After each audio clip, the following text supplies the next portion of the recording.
Shalom Obracha. Nous commençons cette semaine le livre de Shemot, le deuxième livre de la Torah, qui va nous raconter, au début du livre, dans la paracha de Shemot, l'esclavage, les drames que vivent le peuple d'Israël en Égypte, dans cet exil pervers Hervat Haaretz, dans cet exil de l'idolâtrie, de la sorcellerie, dans cet exil de la cruauté de l'Égypte. Le Ham Israël va connaître la première Géoula de l'histoire. Cette Géoula d'ailleurs qui va marquer et préparer le programme des autres Géoulotes et de la Géoula finale.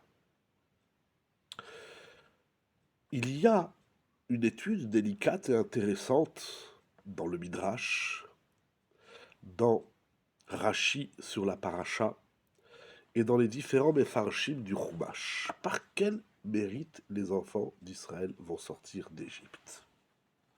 Il est incroyable de dire une chose pareille. Pour sortir de l'exil, il nous faut un mérite fort, un mérite qui va ouvrir les portes de l'exil et laisser le Ham Israël sortir des griffes de l'exil pour poursuivre son histoire, celle du désert, le don de la Torah, l'entrée en Eretz Israël, l'installation en Eretz Israël, la construction du Beth Amikdash, etc., etc., et ce jusqu'à l'histoire du Mashiach, de la Géoula finale et du Olam Haba. Ça veut dire que sans mérite, sans route, on ne peut pas obtenir la Géoula. Il faut une raison, il faut un terrain adéquat chez l'homme, chez le peuple d'Israël, pour que nous puissions connaître la Géoula. Quel est le mérite qu'a connu le peuple d'Israël pour sortir de l'Égypte? Il y a un constat intéressant qu'on peut faire facilement. Dans les Midrashim, dans le Talmud, on trouve d'innombrables mérites. Ils n'ont pas changé leur nom, ils n'ont pas changé leurs vêtements, ils n'ont pas changé leur langage, ils faisaient du chesed, c'est par le mérite de la Emouna, et encore beaucoup de Midrashim. Mais dans le Chumash, dans le texte de la Torah écrite proprement dit, il y a un verbe qui revient plusieurs fois. Nous allons le lire au chapitre 2, verset 23. Vaïzaaku, vata'al shavatam el Elokim. Les Midrashim vont étoffer ce que dit la Torah, vont développer ce que dit la Torah. Mais le seul mérite qui est écrit clairement dans la Torah, c'est la prière. Les enfants d'Israël en Égypte, ils ont prié sans cesse.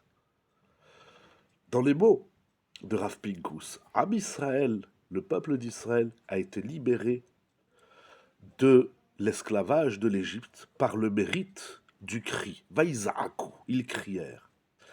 Ils ont crié du plus profond de leur cœur à Kadosh Baoru pour qu'il leur porte secours.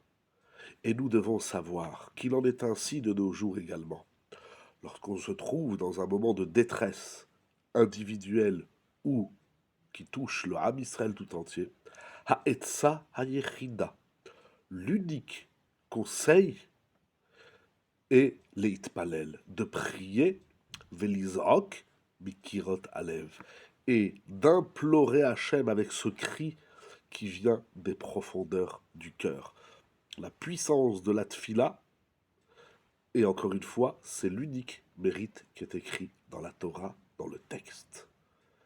On ne croit pas assez, malheureusement, à cette puissance, à cette magie, j'ai envie de dire, de la prière. Certes, il faut comprendre, mais ça veut dire que la tfila, la prière, contient cet élément qui s'appelle la libération, l'ouverture, sortir de son étroitesse. Lorsqu'on prie, on ouvre des perspectives nouvelles à soi, au peuple d'Israël et au monde tout entier. Dommage qu'on ne croit pas assez à cette puissance de la tfila. C'est l'unique mérite qui est écrit clairement dans la Torah plusieurs fois, qu'on le dit aussi dans le psaume qu'on dit à Pessah, plusieurs fois Vaïzrakou el Hachem, Vaïzrakou el Hachem, qu'on va répéter dans la Haggadah. Prions, prions, prions, sans cesse. C'est ça qui libère, c'est l'unique conseil qu'on peut donner à tout un chacun et au Ham Israël tout entier. La prière ouvre des nouvelles perspectives, des perspectives grandioses qui nous conduisent à la Géoula finale. Croyons en cette puissance de la Tfila. Investissons-nous convenablement et intensément dans le pouvoir de la Tfila. La Tfila, c'est la clé de la Géoula.